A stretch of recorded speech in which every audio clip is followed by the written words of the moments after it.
not it? There we go. One of these toggles turns on my microphone. Hello, everyone. I am so thrilled to be here, so thrilled to see you. It is I, as always, your second favorite person, Rockette Fox, and I'm here tonight on this fine Thursday. Not only the last Thursday of the month, the literal last day of the year, which apparently the cats just do not like that because they're wrestling right now. So they'll have to deal, though. They'll have to figure it out. Hello, Rob. Good to see you. Hope all is going well out west in the land of dreams. Yeah. I hope that everyone is doing well. It is a delight, as always, to be here. The very first monthly weird of 2023. There, I said it. I have officially and publicly acknowledged that we are in 2023. If we all need to collectively just take a breath together to realize and feel the passing of time. That's fine. I'm not hurt. I'm not sent into a horrific existential tailspin by this. No. But the good thing about it is that even though we are just in January, we are not at a loss for strange things. Yes, that is correct. There is weird aplenty. We are kicking the year off right. But before I really get going down this odd rabbit hole that maybe we will be able to claw our way back out of, who's to say? A couple things that I did want to also share. Super excited that the Thursday night weekly Cyberpunk Reds are back on over on Sirenscape, so you will want to make sure to check that out.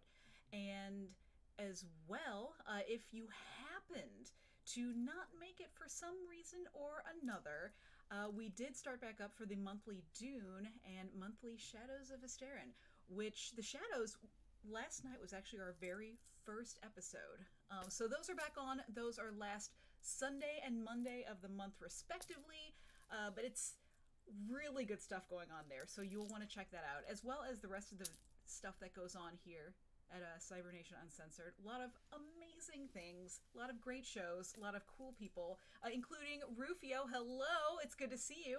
But if it might be low, I can turn it up. What about now? I can also just start shrieking, if that helps. I'm happy to yell. But I did turn my volume up, so hopefully that'll help. Yes, Lone Jedi, it is wonderful to see you as well. And yes, Gooder, perfect. That is what I hope for. But yeah, it is wonderful to be here. Make sure to check out all of the awesome shows. The schedules are up here, there, and everywhere, but especially over on the Cybernation Uncensored Discord, which is a fantastic place to go, filled with lots of cool people doing lots of cool things. It's super active over there, so I would definitely recommend you go check it out. I must say, also, before we get too carried away and swept away by this wave of weird that we are all about to ride, I did want to make a little introduction. So I know that you are accustomed to myself, being your main harbinger of monthly weirdness and curiosity, but I do suddenly find myself with a co-host. Yes, that is right. So everyone hold on to your butts, because I would like to introduce someone to you.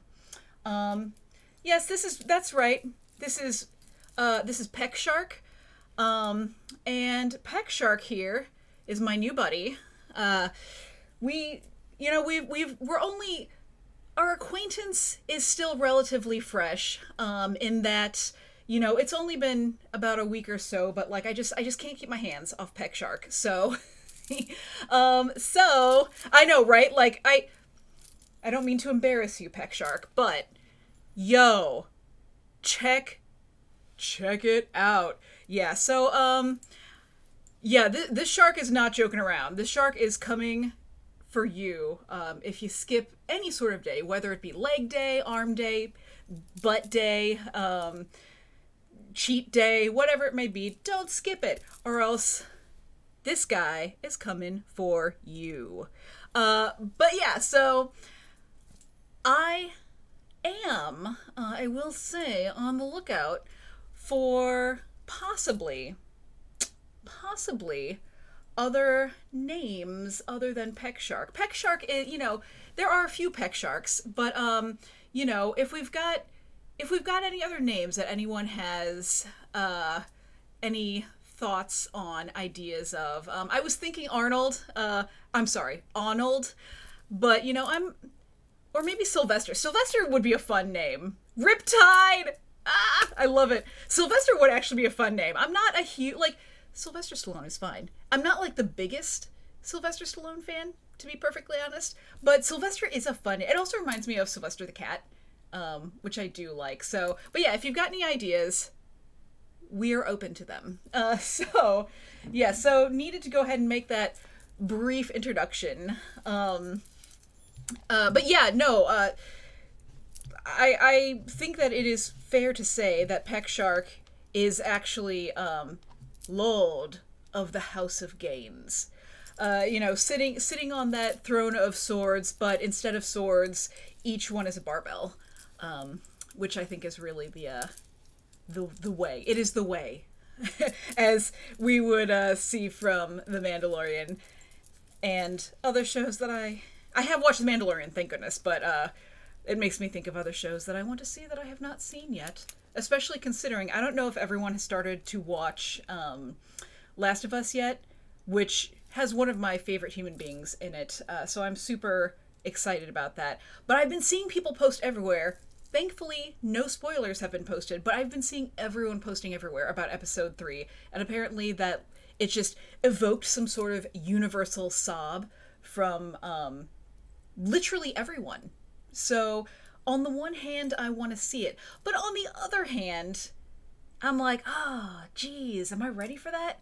Am I ready to... See, that's what I'm saying, Rob, that's what I'm saying. I don't know if I'm ready for that. Crying can be very cathartic, and it's good to do. I'm looking at all of you. Get a good cry out there, but what if it makes me too sad? What if I get too emotional? But it's the sort of thing that I definitely want to see anyway. So, yeah, and that's the thing too. Yeah, no, I know that Nick Offerman is in that episode as well, who is, of course, my favorite person. Well, Nick Offerman I do love, but I will say, my boy, Pedro Pascal, I'm waiting on the callback, not even for anything specific, just to hang out, have a nice time, play some pinball.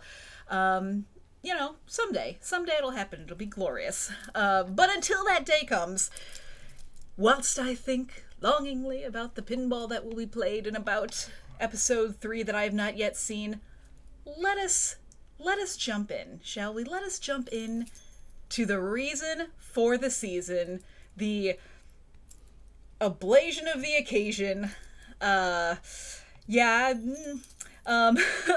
But yeah, let's get into our weirdness. And you know what? I will say though, Rufio, there is, and it's weird though, because Nathan Fillion, who I am also quite a fan of, who I actually got to meet one time, which was really fun. I gave said Fillion a piece of my artwork, and he is actually very tall, much taller than I had expected.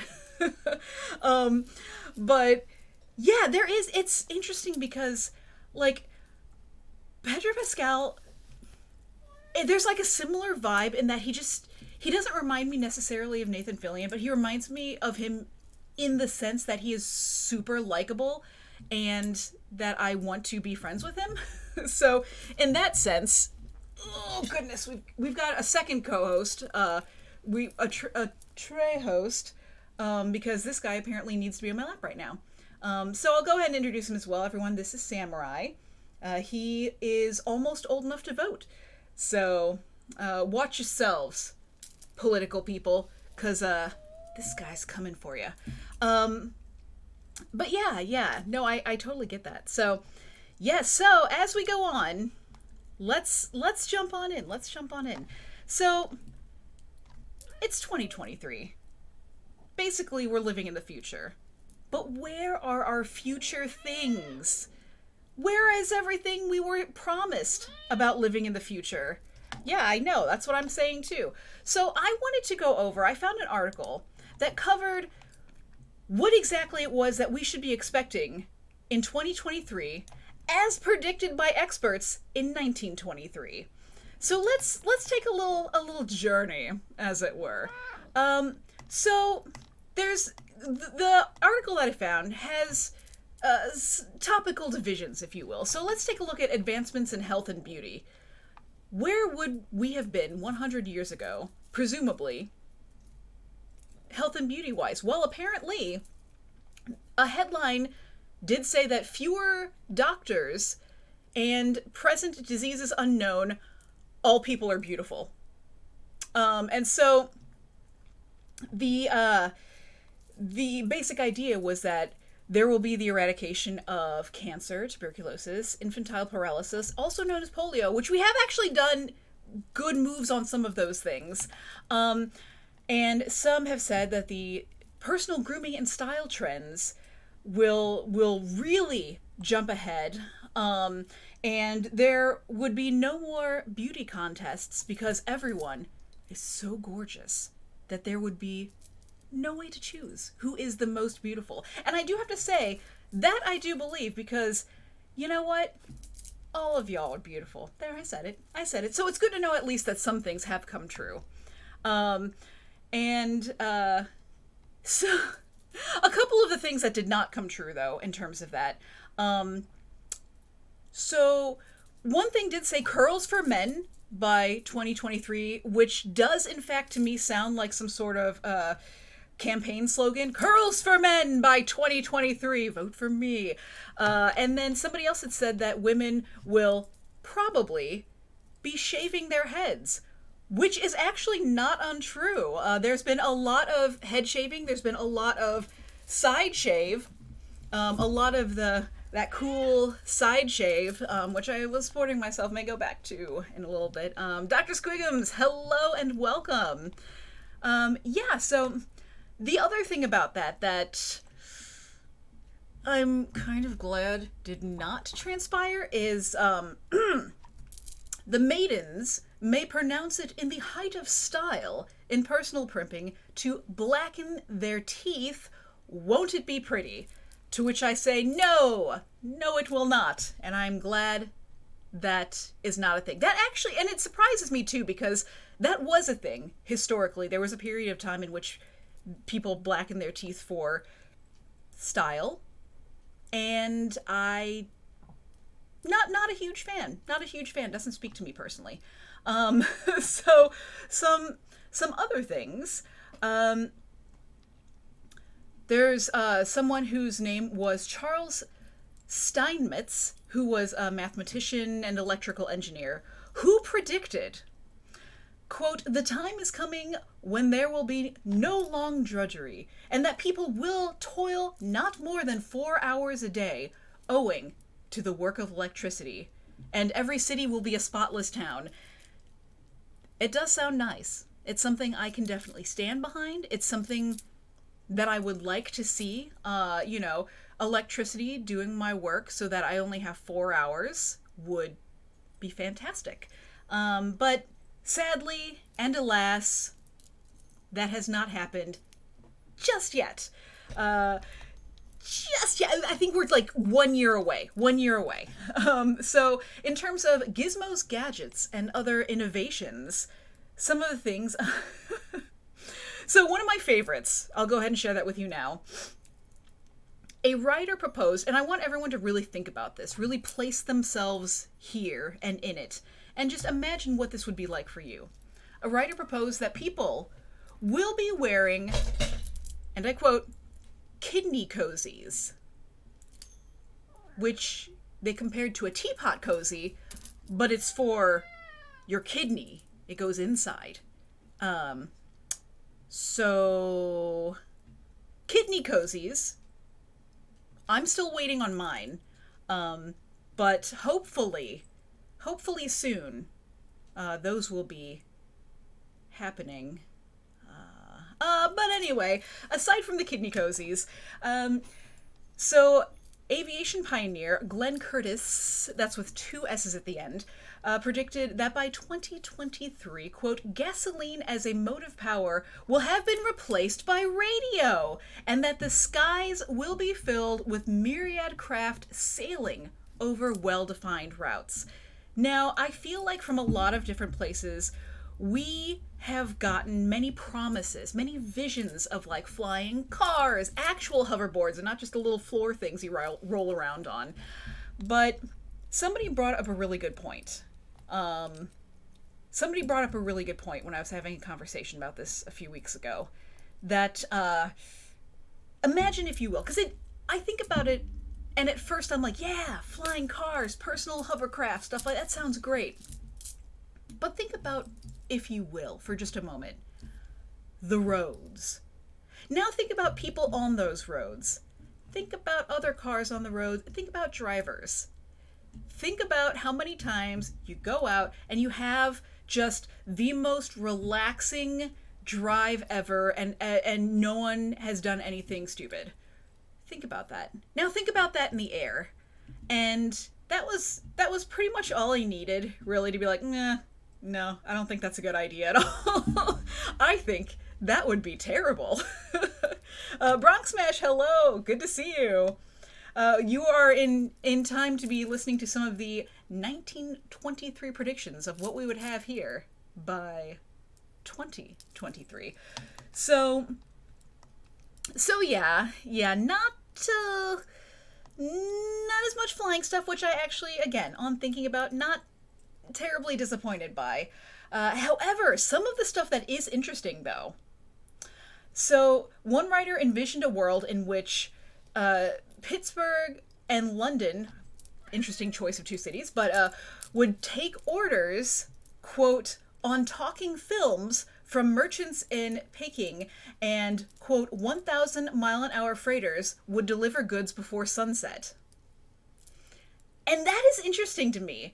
Because the next thing they had predicted as well, watch-sized radio televisions will keep everyone in communication with the ends of the earth. And to be fair, like, and if you think about what the technology had available at the time, you know, in the early 1920s, it's wild. Like, that one is wild to me because that is absolutely correct. You know, ordering stuff online, Prime, where you get 2-day delivery, which no longer... Oh my god, what is happening, guys? Alright, everybody is fine, let's see, although... You can still hear me, but I'm making the worst face on here. Yeah, sorry about that. No, everybody's fine. Don't let them fool you with their sounds. I know I'm frozen. This is terrible. Let's see. Hang on. I should be able to fix this. Oh my god. Oh, it's the... Oh my word. Okay. Well, the cat didn't so much attack someone as... Yeah, he kind of did. He kind of made a little swipesy. Oh no! Oh my god, my face. Here, hang on a second. Ah! No! Yeah, no, that's my face now. Hang on. Oh my word. All right. I know, that is the best freeze frame I've ever had. I feel good about it. And that is to say that I do not. Oh no! Okay, here, hang on. I need to... Wait just a minute. Man, the cat got grumpy and then everything just collapsed as one. Alright, here, hang on. I should be able to get us back here. Should be able to get us back. Oh, no! It's still the same! Oh, no! Okay, hang on. I can fix this. My camera is showing that it's on, so... Okay, alright, well this... Okay, you know what? It's okay. We can work with this. So here, let me go ahead and put myself back where I'm supposed to be real quick. Wow, I don't think I've ever had it to where... No. Yeah, you know what? I think it was. I think this was actually predicted. This was the next thing I was going to go to is that technology would be very unpredictable. And I think that goes without. Honestly, you know what? I think that pretty much. There we go. I'm not nice anymore. But yeah, I think even at the time, even in 1923, people likely would have been able to guess that, like, hey, technology, can we rely on it? Yes, and yeah. So anyway, uh, cats net running, dogs hacking. It's chaos. It's pure chaos out there. But yeah, no. Watch-sized TV radios, which, I mean, you know, we got some of that now. And then, all right, so let's move on with this real quick. And the last thing, really, which is interesting. It's interesting. And oh, also, real quick, I do want to point out that who had said, oh, yes, Bronx Smash brought up that Pittsburgh was a large steel industry area, which obviously in the early 1920s would have made a lot of sense to include like Pittsburgh and London. Whereas, not that there's anything wrong with Pittsburgh. Don't come for me. But it's just out of all of the cities to choose in this particular article.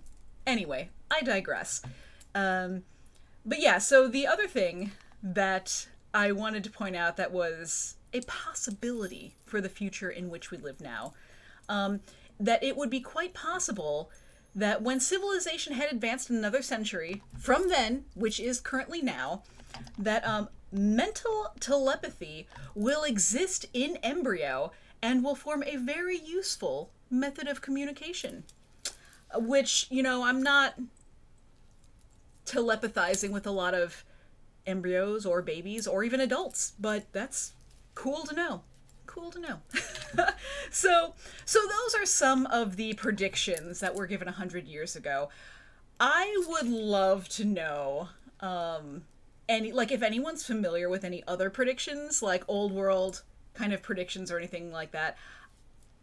Please, if you're watching this on VOD, give it a little comment or something, because I love this kind of stuff. I love this retro futurism.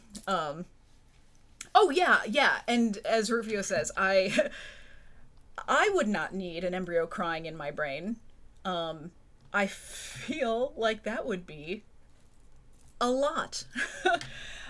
So moving on from what people 100 years ago thought might happen now, we're going to move on to what is happening now. And something happening now that actually harkens back to something that would have been going on 100 years ago. And that's pigeons.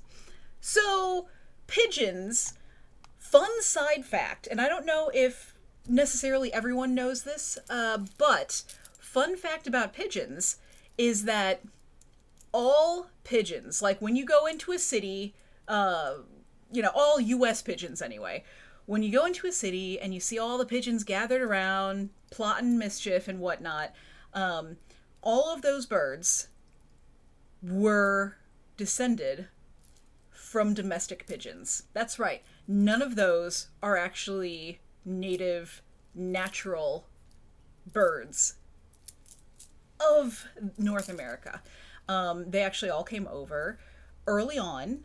Some of them were like carriers, some were pets and stuff like that, because they apparently in the early days they actually used to breed pigeons for like various different colors and like plumage that was really decorative and stuff like that. So pigeons, domestic.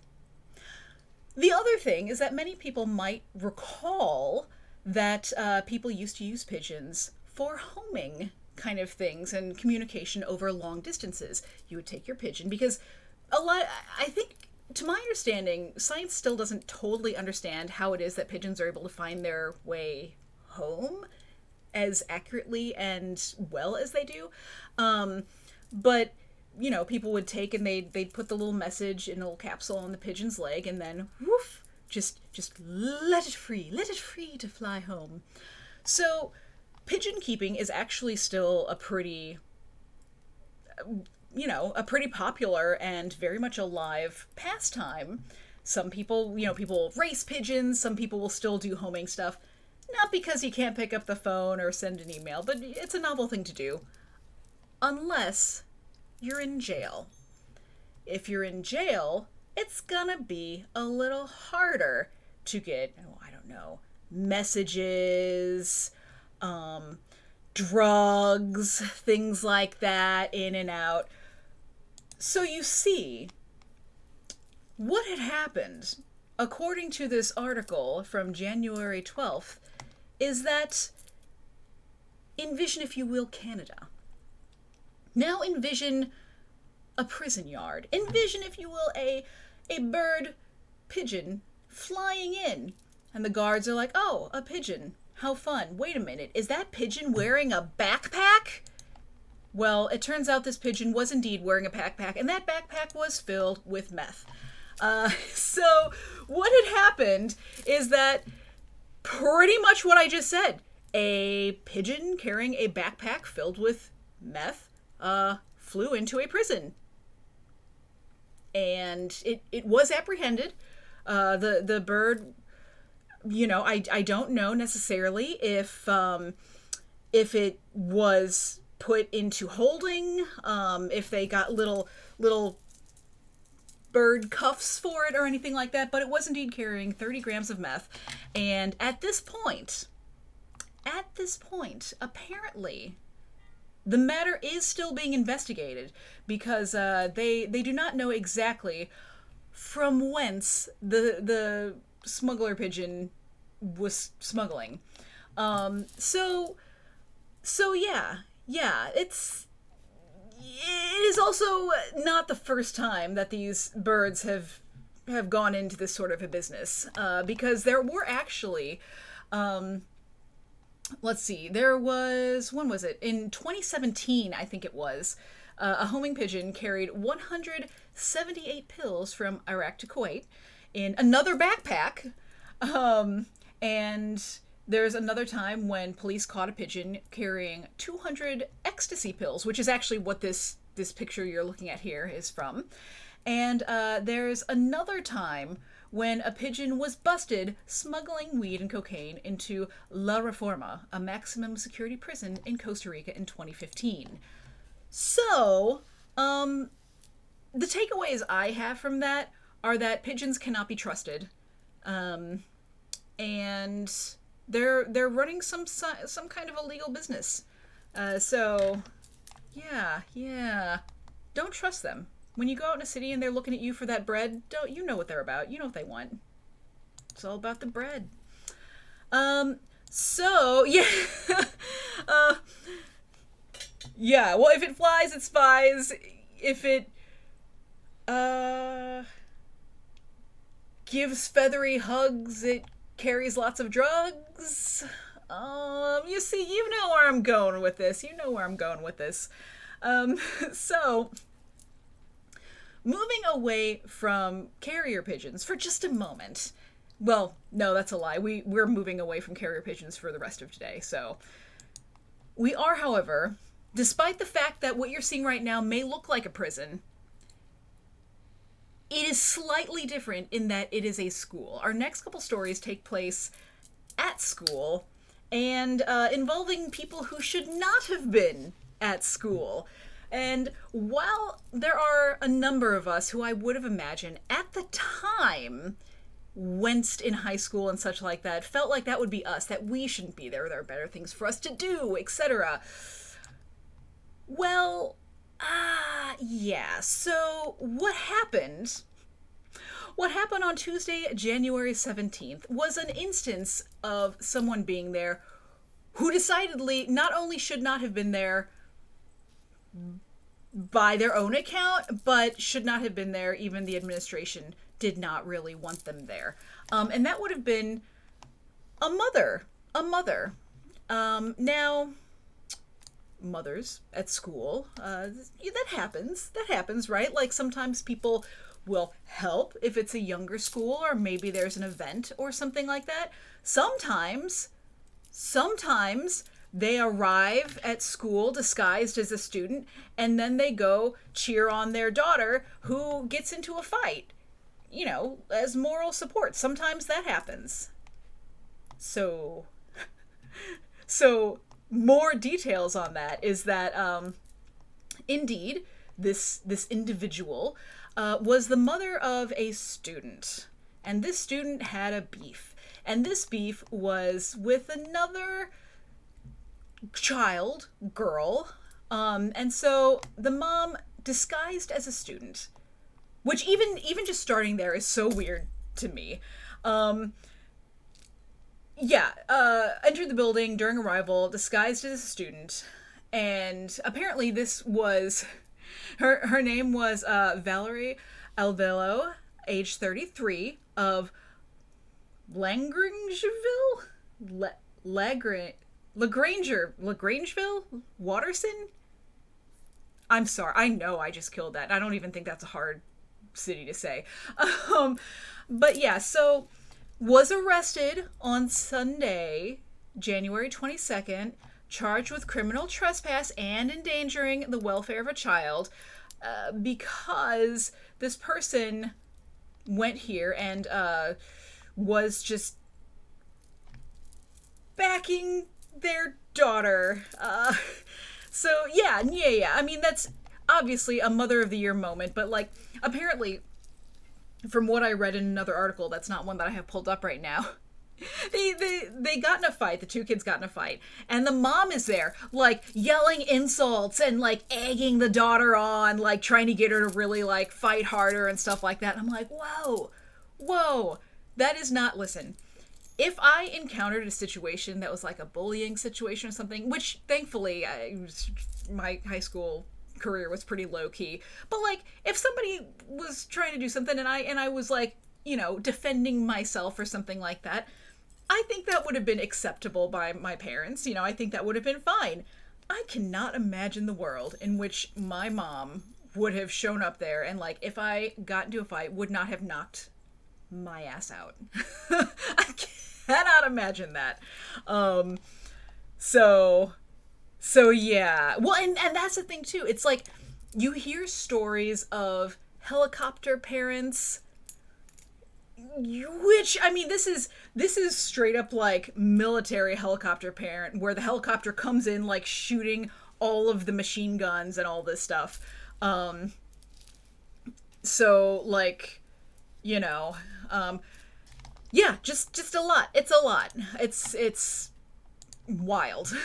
But the next story we have does also take place in a high school as well. And now you may think by the image I have here, it would have something to do with, two cops who, for whatever reason, have a really young look about them, who get sent into school to try and, like, pass off as kids and be cool and stuff and hang out and figure out some stuff. I've never actually watched 21 Jump Street, so if that's way off, I am very sorry.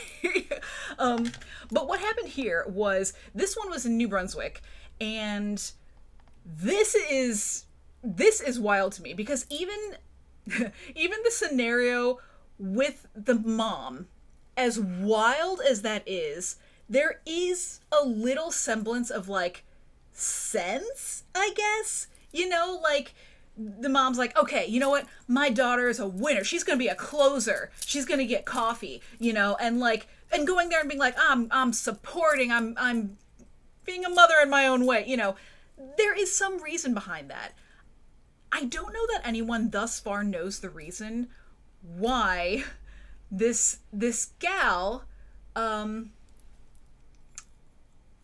so attended some classes over a 4-day period at a high school with high school students, and had enrolled and everything, birth certificate, stuff like that. Well, turns out the birth certificate was fake, and this person was 29 and just decided that high school was the place to be.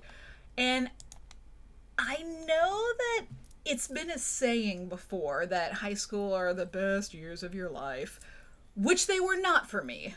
They were fine. They weren't bad, but I wouldn't go around saying they were the best years of my life. I, in fact, plan to have the best years of my life ahead of me. I don't prefer to think of the best years of my life as having already happened and now they are over. But yeah, so this 29-year-old gal brought in a fake birth certificate, enrolled, and actually attended classes for like 4 days before officials were like, hang on a minute. There's something about this youth that seems strange, unusual, if you will. Which actually reminds me of the meme where oh my god, what's his name? The guy shows up, very famous actor. I can picture him right now in my head, and I feel wholly embarrassed that I can't think of his name. But the meme where he shows up in a hallway of high school, and he's holding a skateboard. He's clearly an older guy, and he's like, "Hello, fellow youths."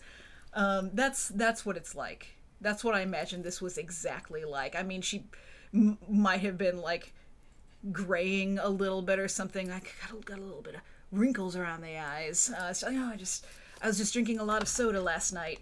But yeah, there's the interesting thing about it though is that no one has really Steve Buscemi, thank you.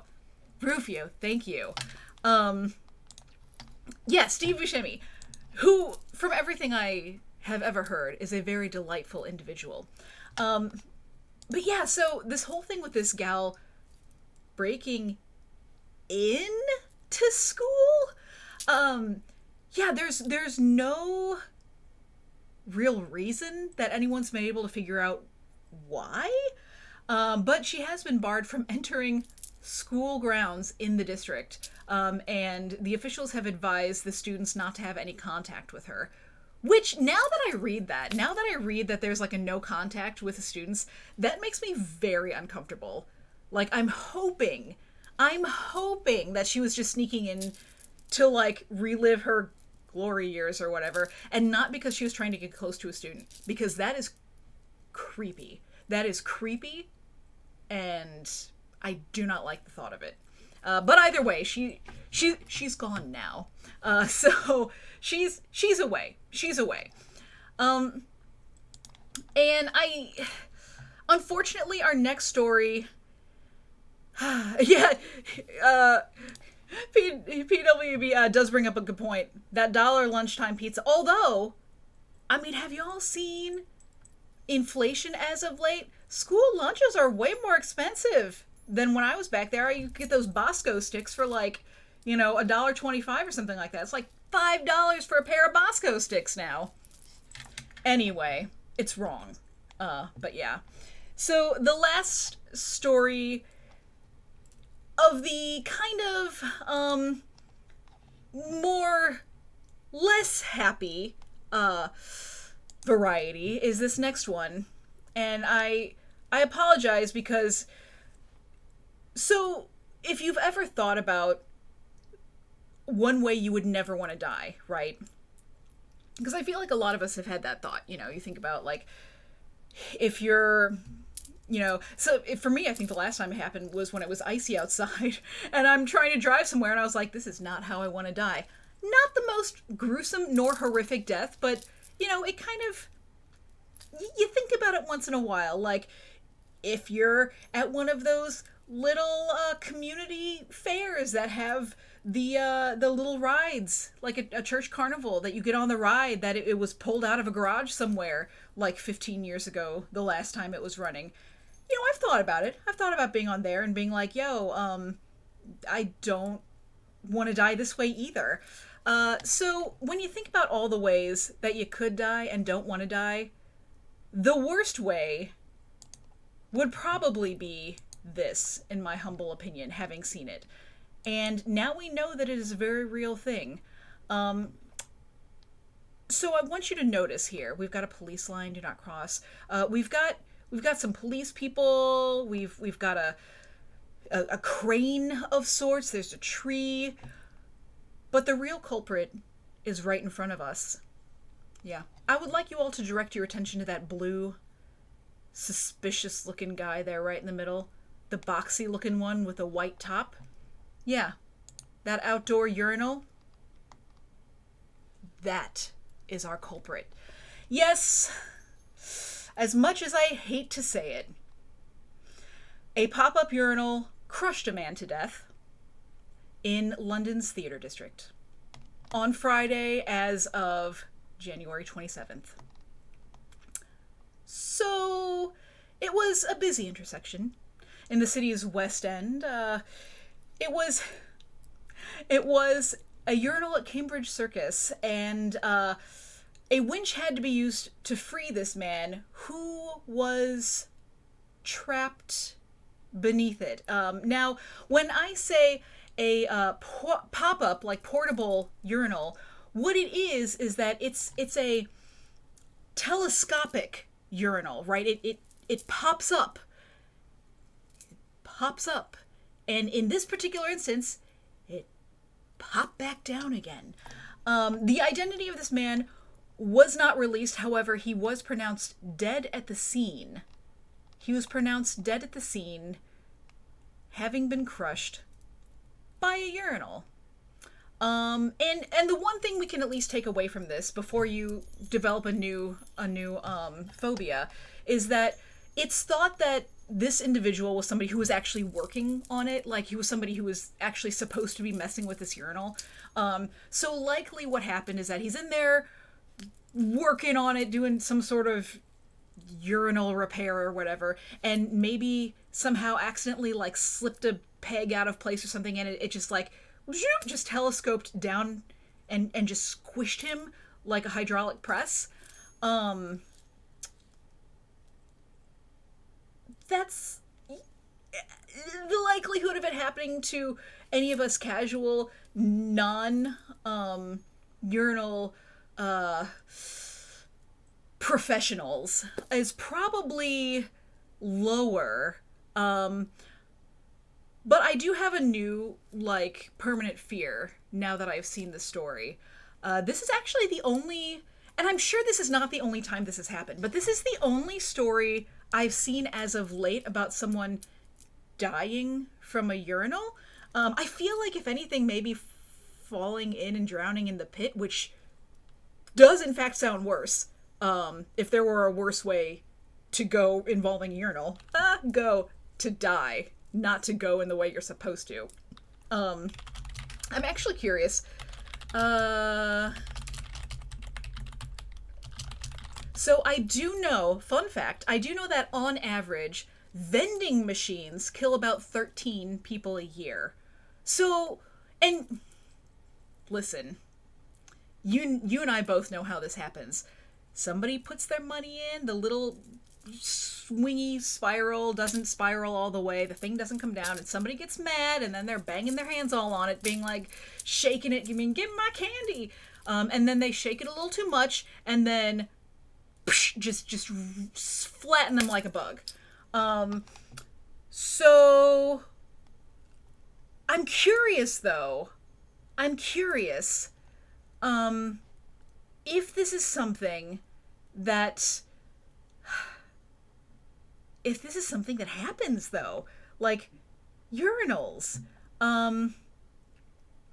Let's see. Okay, so what I did was I looked up how many people die from urinals a year, and interestingly enough, I could not get a straight answer to that. However, I did find, so there's apparently, on average, 40,000 injuries per year that happen on a toilet, but that could also be like an at-home toilet, you know what I mean? Like, there could be people at home, like, just having themselves a bad time, you know?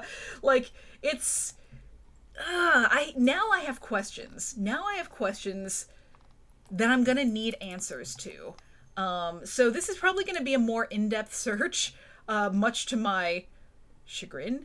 But mark my words, I will find the answers. You know, when it comes to the weird and fact-finding, I'm your gal. I will find out how many people die from urinal crushings per year, capita. But yeah, so thankfully, all of our stories following this have a little more of an uptick to them, have a little more joy, a little more happiness, such as this story. Oh my god, how cute! Look at this little fella. So, San Diego. Within San Diego, there is a zoo, as there is in most places. But most places will likely not be able to boast of this. Currently, the zoo itself is seeking a Guinness World Record for recognition for a Pacific pocket mouse, which is everything I've ever wanted in one sentence together. So this apparently is a Pacific pocket mouse, which, let's see, let's find out more about our friend. Pacific pocket mouse. The main thing that I get on reading its name is that it belongs in my pocket. That's the first thing that I know. But so the thing that people need to know about this is that they are tiny. They are indeed like even smaller than pocket sized. Like they range from 4.25 inches to, which is 108 millimeters, to 5.2 inches or 130 millimeters in total length from the tip of their nose to the end of their tail. So that's not just like body, that's like the entire length is this teeny size. And the tail of the pocket mouse is about a hair over 2 inches or 54 millimeters. The height of the pocket mouse is just over half an inch, and they weigh usually 0.25 ounces to 0.33 ounces. And sadly, they have been listed as on the federal list of endangered animals. So they are endangered, which does mean that likely it will be a minute before we all get to hold one. But we also do know that their diet consists of seeds, nuts, and green vegetation when available. They burrow at night to gather seeds. And actually, they were thought to be extinct for about 20 years until rediscovered in 1993. So it was thought that this little face was no more. But thankfully, the pocket mouse is still with us, especially this pocket mouse named Pat, who was named, if you couldn't love this guy anymore, in honor of Sir Patrick Stewart. Pat, the pocket mouse, is believed to be the oldest mouse in the world at the age of 9. 9 years. 9 years old, this mouse. Now, just for reference, so everyone knows, mice tend to live about like 2 years or something like that. So this mouse has gone like over 4 times. And I want to say it's probably because he was named in honor of Sir Patrick Stewart. I'm just throwing that out there. I'm just saying it. The only other thing I could think is that if the mouse... I do want to point out, PWB, the pocket mice were rediscovered in the pocket of a scientist. I love it. The only other way I could feel that this mouse would live so long would be by being in my pocket, because I would love it. But yeah, these guys are real tiny. So this Pat was born at the zoo, so they do know exactly how old he is, on July 12th of 2013, which actually, yeah, I guess technically speaking, now 9.5, gonna be 10. I'm expecting a pretty major party for Pat's birthday. You know, well, I'm gonna keep my eye on this. If we get to July and Pat is still around and has a birthday, mark my words, we're gonna have a celebration for Pat the Mouse. But yeah, they're trying to get a Guinness World Record for the title of oldest living mouse in human care. And apparently, Guinness World Record adjudicator is slated to attend an event on February 8th to celebrate the mouse's longevity. Yeah. And just so everyone is aware, because I know it was a little a little sad to think of the fact that they're, on the endangered list. The zoo in question, Santa Fe, has established a breeding and reintroduction program of the species that they started in 2012 to help offset population declines. So there is actual efforts going into repopulating pocket mice into the wild. Lone Jedi, a pocket party. But if it were a pocket mouse party, then we'd be talking, and then I would need to see it. Which, if anyone has not seen the videos where like there's a hamster and people make like tiny foods for the hamster in tiny kitchens, that's something that you definitely need to see as soon as we're done. So up until now, the former oldest mouse ever recorded by Guinness World Records was named Fritzy, and this is crazy to me, died in 1985 at the age of 7 years and 7 months. Where are these mice coming from? That is what, even 7 years is a crazy age for a mouse to live. So take from that what you will, but Pat's, or as I will call him now, Sir Pat, doing well, hanging out, having a good time, and we will be having a party in July. So next up, I want to share a little something about squid. So yeah, Pat's getting a little sip of the ooze that the turtles got and Master Splinter got. So what you're seeing here is a giant squid. Now, giant squid can grow to be very large sizes. Generally speaking, we only end up seeing unfortunately, the bodies of dead ones because they live in the very, very, very deep sea. So they don't really surface and hang out and like wave all their arms around to say hello. So a lot of times when they're found or discovered, it'll be once they're washed up on a beach somewhere. So this one that you see, and it is this one in this very picture I'm showing you, this is an 8.2 foot long or 2.5 meter giant squid. So in terms of giant squid, it's still relatively small in that they can get like over 20 feet. But this is a real life encounter with this thing. So what happened was a diver was swimming and saw him kind of hanging out, so ended up taking pictures. And this was in Japan. The person who found him was Yosuke Tanaka, who co-runs Dive Resort T-Style with his wife in Toyooka City, which again is in Japan. And this was on January 6th. So a local ferryman called him to say there was a large squid swimming near the surface off the coast. And so he hurried over, wrote on his blog, and actually got to get in the water and get pretty close up with this guy. And again, they typically live in the deep ocean, so they aren't really seen up close like this all that often. I'm seeing here, when I said 20 some odd feet, that was a lie. They typically grow to 40 or 45 feet, or 12 to 14 meters, which is insane to me. Even more insane considering that normally giant squid tend to only live about 5 years in the wild. So that means they get that big in that short span of time, which is very scary.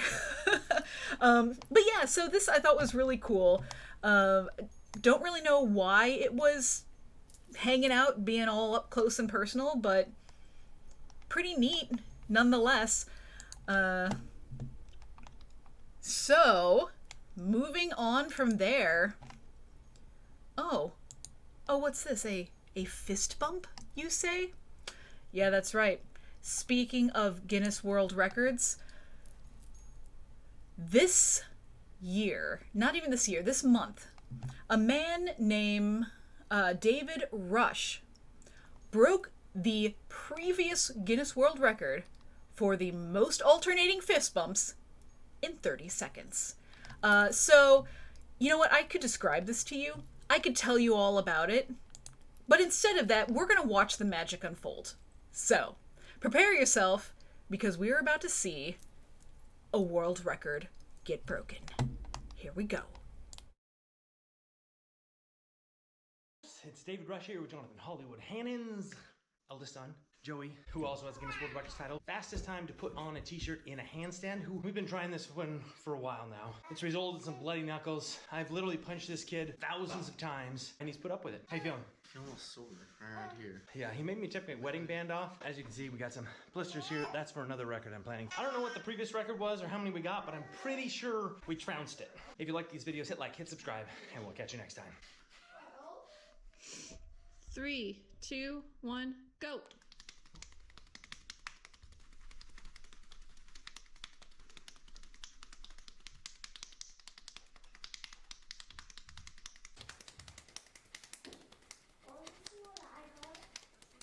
Multi-camera angles.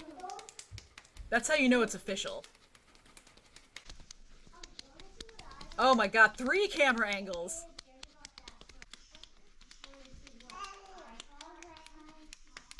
I like the background of babies. Come on! That is 290.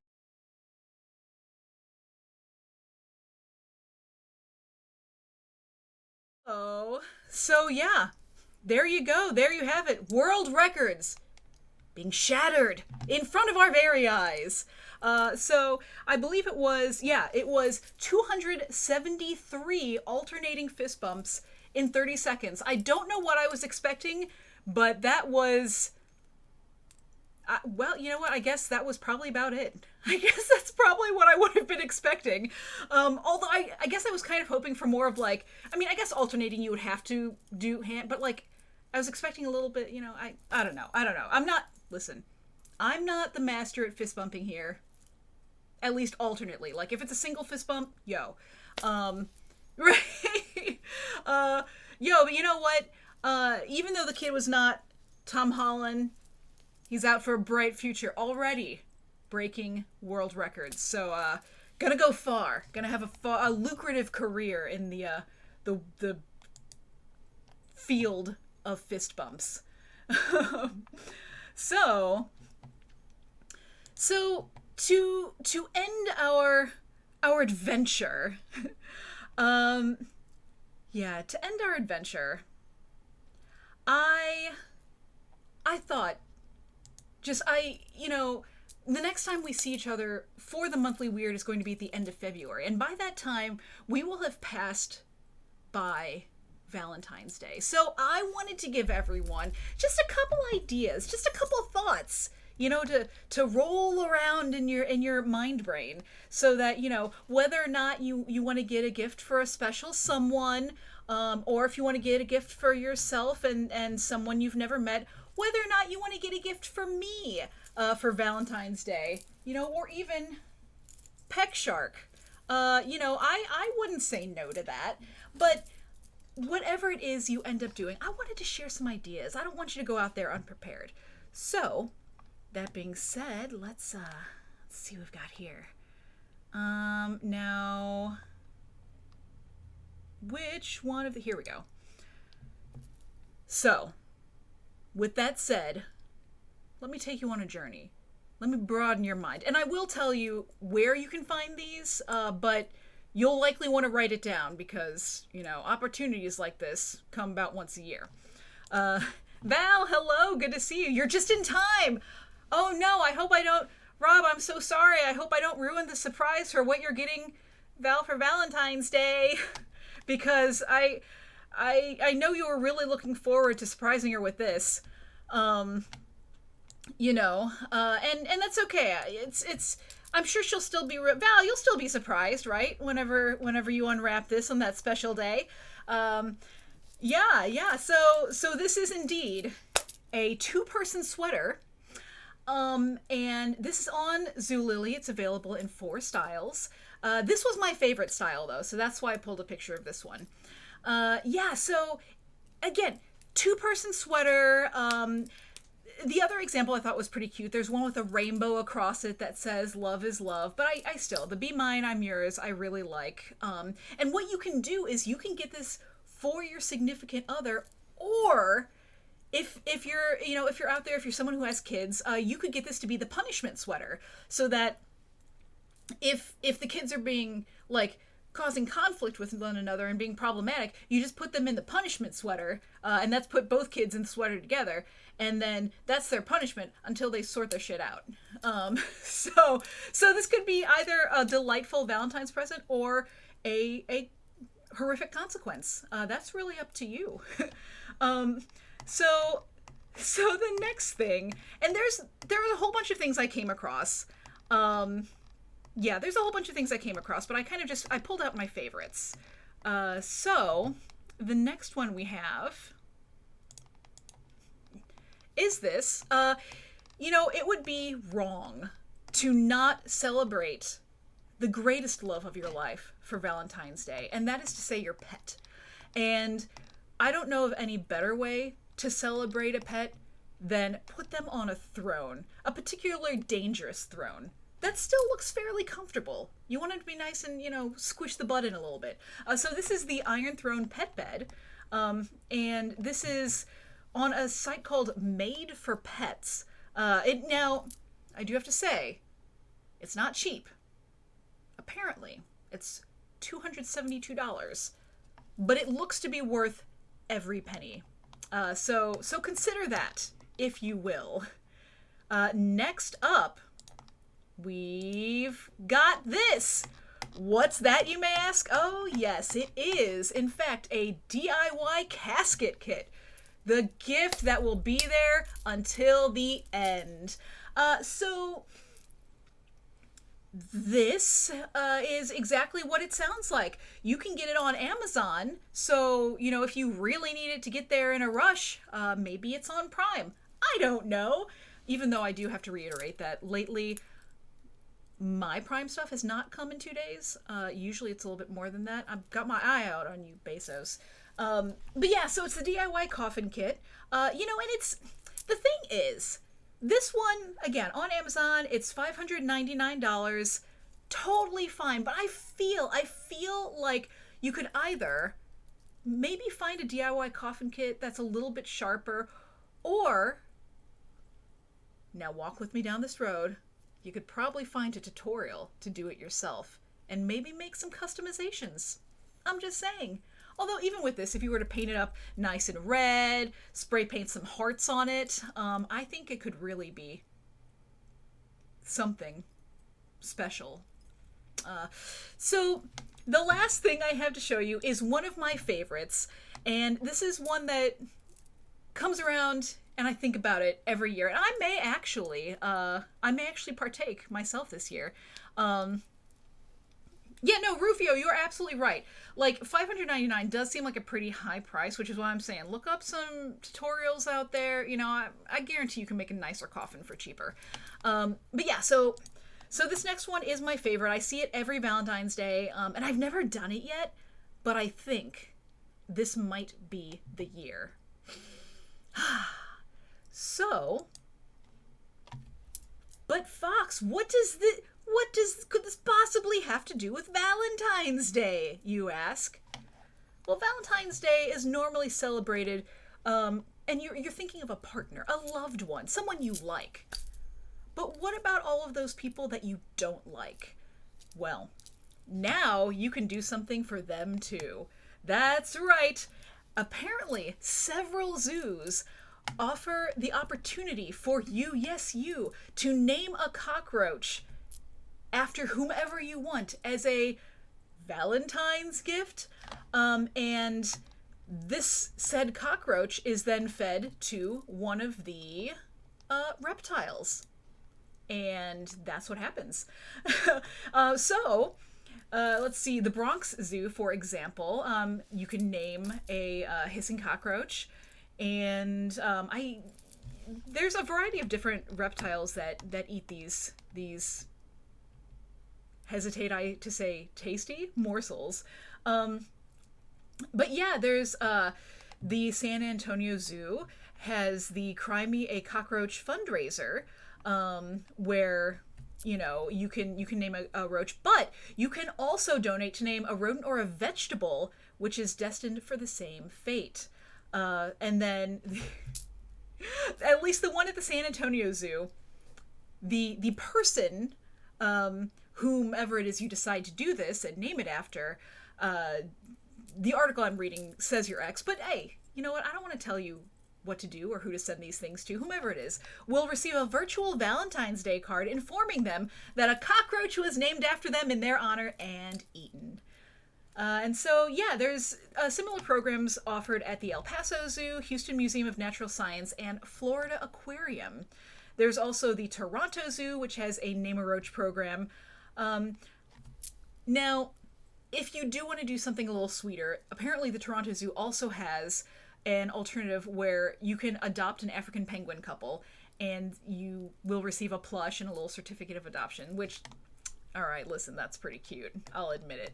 But yeah, so naming a cockroach after someone you want to have eaten in a really upsetting way, I mean, nothing says Valentine's Day to me quite like that. So, you know, if anyone ends up doing it, I would be really curious. I think I may actually, this might be the year. I've been aware of this for several years. And plus, you're donating to an organization for animals. I mean, they gotta eat anyway. So, yeah. It's something I think I'm gonna do this year. So, keep you all apprised of that. But yeah, that is... Oh no! My camera! That's my camera! Wait, hello. Here, hang on. We'll get this all sorted out. This is from when the cat just mysteriously ended my my camera feed. Oh wait. And oh, we're so close. Hey, all right, we're back. But yeah, so that's what I have for you tonight for this month, January, the first month of 2023. I do want to say too, if anyone comes across a weird story that you would like me to dig further into or get some information or even just share, hit me up. I am ready to find out that information. I have some things I'm going to be following up on for the future, such as how many people die from porta potty attacks a year and celebrating Sir Pat's 10th birthday in July. There's a lot of good stuff going on, so I hope that you take some time to celebrate yourself. Give me a visit over on the places where I am. I actually have a Patreon now that I am sending swag out to people who sign up over there, and I've got some online content as well. Cybernation Uncensored also has a Patreon. Lots of great stuff over there, so make sure to check those out. Check out the Discord. Check out other shows going on. It's all really good, high quality produced stuff, amazing things. And also, check out getting a cockroach named after someone. You know what? I don't feel like there's a way you could possibly regret that. Most importantly, check out some love for yourself and take care of yourself until next time. It has been wonderful seeing everyone, and I look forward to seeing you soon.